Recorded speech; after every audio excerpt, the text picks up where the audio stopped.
Puluhan mahasiswa Universitas Indonesia bersama dengan Koalisi Sipil untuk Pembaruan KUHP menggelar aksi demonstrasi di Gerbang Pancasila Gedung DPR Jakarta Pusat. Aksi tersebut digelar untuk menolak rancangan Undang-Undang Kitab Undang-Undang Hukum Acara Pidana yang tengah dibahas oleh Komisi 3 DPR bersama pemerintah. Masa aksi tampak tiba di Gerbang Pancasila Gedung DPR sekitar pukul 14.00 waktu Indonesia Barat.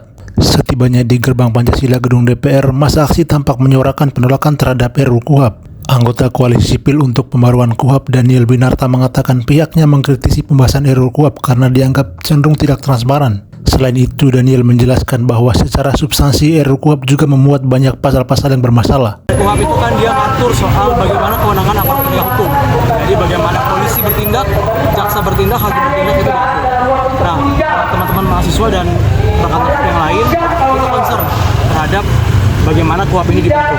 Pertama soal prosesnya, yang mana Habibur Rahman berkali-kali bilang dia nggak mau mengubah kewenangan dan cenderung cepat. Dan yang kedua soal substansinya, ada banyak substansi bermasalah. Pada intinya nggak ada paradigma yang berubah dari tahun 81. Kita udah reformasi, paradigma udah berubah, tapi KUHP kita belum berubah paradigmanya, masih otoriter seperti pada tahun 81. Itu intinya itu. Jadi semua perubahan yang ada akan jadi percuma kalau paradigmanya secara mendasar belum berubah. Misalkan penangkapan itu, penahanan itu malah diperpanjang jangka waktunya di dalam RUU. Biasanya dalam tahap penyidikan itu 20 tambah 40, sekarang untuk semua tahapan bisa ditambah 30 tambah 30 kalau perhatikan di DEM RUU. Gitu. Nah yang kedua, misalkan soal upaya paksa ya, nggak ada check and balances.